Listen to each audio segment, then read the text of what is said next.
I see a lot of content online that talks about avoidance, like they just leave for no reason. Like one day everything is fine, and the next day they disappear simply because you tried to love them. And that story feels comforting when you're hurt, but it's not accurate. Avoidants don't leave for no reason. They always leave because something in them got triggered. And most of the time, the person they were with didn't even realize they triggered it. And this is where a lot of misunderstandings come from between anxious and avoidant attachment styles. Anxious people often don't know what an avoidance triggers are. Avoidants usually don't communicate those triggers clearly. And anxious people normally move from emotional bonding into commitment very quickly. That speed matters more than people want to admit. A lot of avoidant breakups don't happen because the love wasn't there. They happen because the pace became too overwhelming, too fast, too quick. It's like the avoidant feels constantly rushed.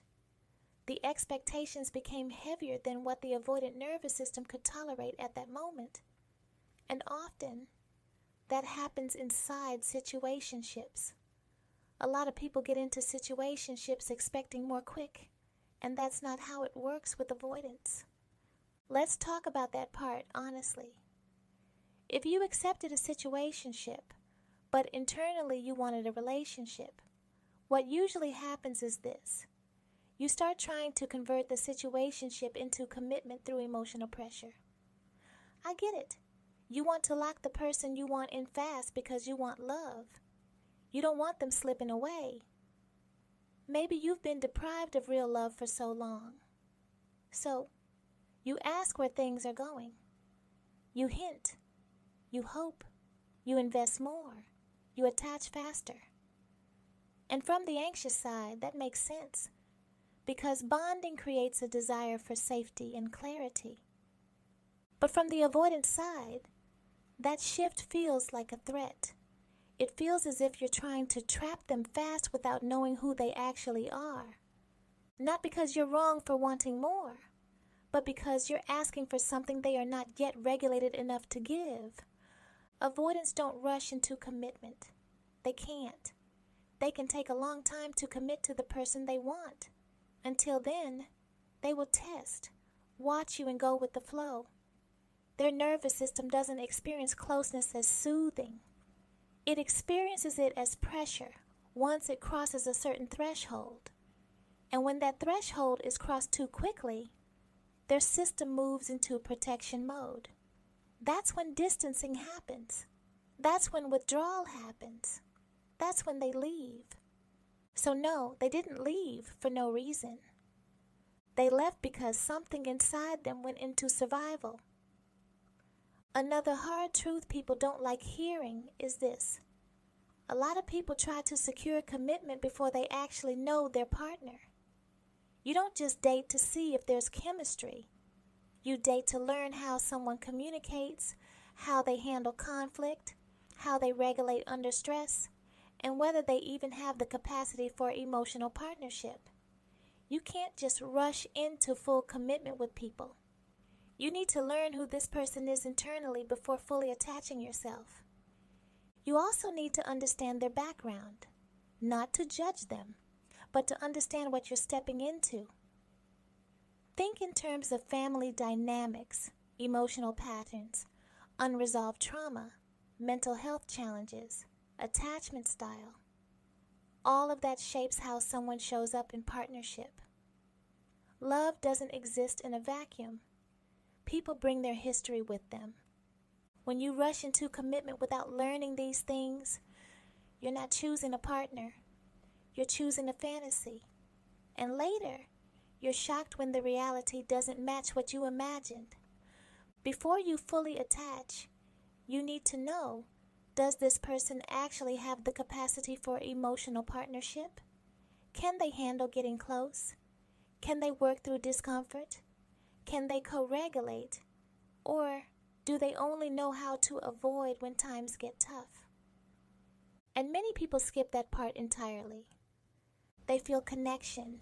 They feel attachment, they see money, they see the fun, and they move straight into, where is this going, without knowing if the other person even knows how to be in a relationship. Avoidants especially need time to reveal themselves, not because they're hiding, but because safety develops slowly for them. Knowing your partner matters. You need to know. Can they communicate when stressed? Do they shut down or disappear? How do they handle conflict? What did love look like in their childhood? How do they receive affection? That way you can decide how you want to proceed. And even then, if you truly love someone, their background isn't about judgment. You're not looking for reasons to leave. You're trying to understand them. You want to know these things so you know how to give love and how to receive it in a way that actually works for both of you. These are not optional questions. They are important to know. And when people skip this stage and rush toward commitment, they often end up angry or disappointed, not just because it didn't work, but because they don't understand why it didn't work.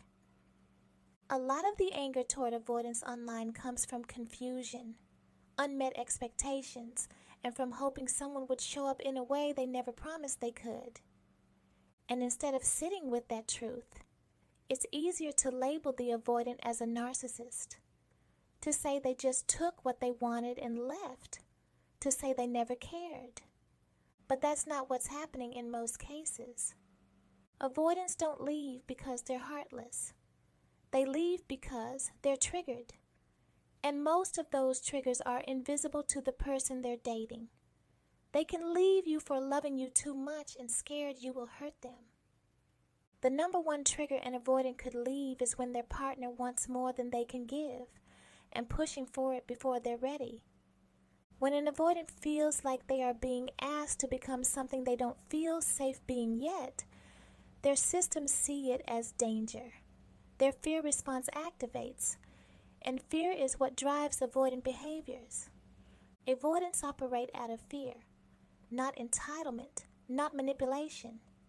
Fear of losing themselves, being emotional overwhelmed, or fear of being trapped in expectations they can't meet.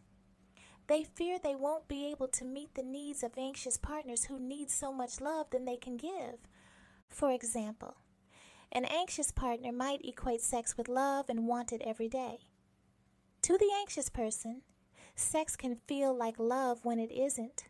Some avoidants just can't do that daily. It's too much for their nervous system. The anxious partner might think, "You don't want me," while the avoidant is exhausted and thinking, "We were just intimate yesterday." It's not about not wanting you or lack of care.